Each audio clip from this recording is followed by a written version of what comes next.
En cierto momento de los primeros tiempos de la historia de Egipto, se creía en el más allá, y eso queda claro en el hecho de que a los muertos se les enterraba en fosas poco profundas en el suelo. Esas primeras tumbas estaban cubiertas de pilas de rocas y arena, quizá para proteger los cuerpos de los carroñeros. Con el tiempo, esos montículos funerarios adquirieron un simbolismo religioso en la historia de la creación egipcia.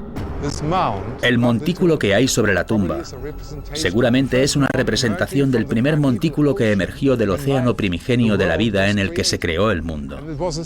Y era un símbolo de la vida.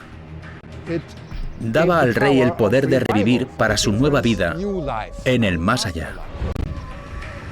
Estos son los principios. Las primeras estructuras de Egipto erigidas sobre una tumba para asegurar el renacimiento de los muertos. Pero, ¿cómo se acabaron convirtiendo pequeños montículos de arena en enormes pirámides de piedra? Empezaron con mucha sencillez y los adornaron con monumentos cada vez más sofisticados. Era un hoyo en el suelo, primero cubierto por un montículo que se acabó convirtiendo en una mastaba. El montículo pasó a ser una edificación, la mastaba. En lugar de montes de tierra, se colocaban ladrillos de adobe para hacer muros inclinados hacia afuera, coronados por un techo plano.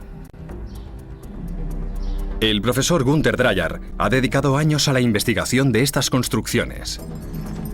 Cree que estas primeras edificaciones se construyeron para permitir al ocupante de la tumba recoger suficientes posesiones para su viaje al más allá.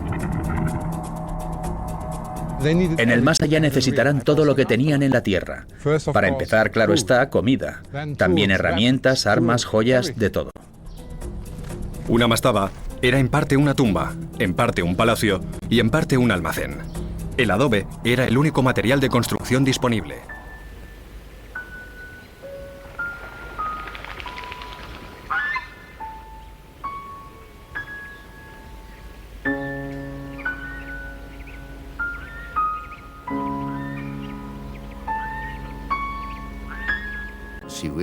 El nacimiento del mundo es muy importante para los egipcios. Para saber cómo se constituyó el universo, generalmente se habla de un huevo o una vegetación que apareció sobre una colina primigenia. ¿Qué significa una colina primigenia? Tenemos el río y el río cabrillea. En un lugar del río, de repente, se ve que pasa algo. Yo quedé muy sorprendido mirando el Nilo cuando vi unos pájaros que caminaban sobre el agua. Es sorprendente ver a los pájaros caminando sobre el agua.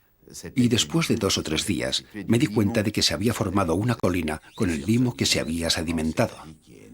Y, naturalmente, sobre este limo nació la vida y llegamos al huevo. Los egipcios hablan a menudo del gran cacareador. El gran cacareador era un pájaro primigenio. ¿Qué fue primero, el huevo o el pájaro?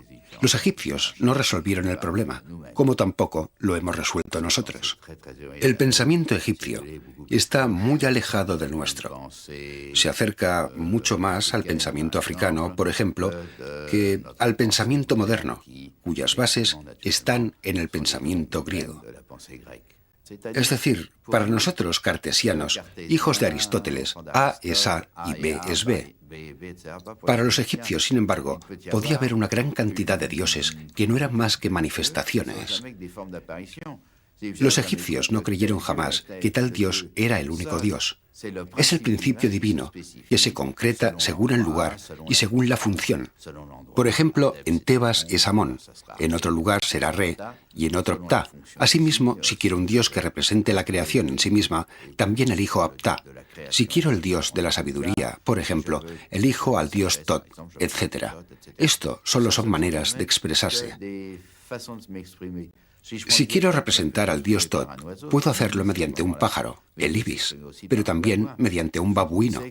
Pero Tot no es ni un ibis ni un babuino, sino una manera de manifestar la divinidad. Por consiguiente, podemos pensar en una cadena de correspondencias que une a todo el mundo y así se forma una red que constituye el universo para los antiguos egipcios. Naturalmente, el mundo de los dioses es un mundo privilegiado. Un mundo que no es estático. Por ejemplo, fijémonos en Osiris. Osiris murió a manos de su hermano, el dios Set. El dios Set es un dios muy interesante porque suele decirse que es el dios del mal, pero no es tanto el dios del mal como un dios que toma a su cargo todo lo que en la creación no está bien ordenado. Representa todo lo que no sigue la norma. Es el dios de lo anormal. Pero es un dios necesario, ya que el mundo sería enormemente estático si solo existiera la normalidad.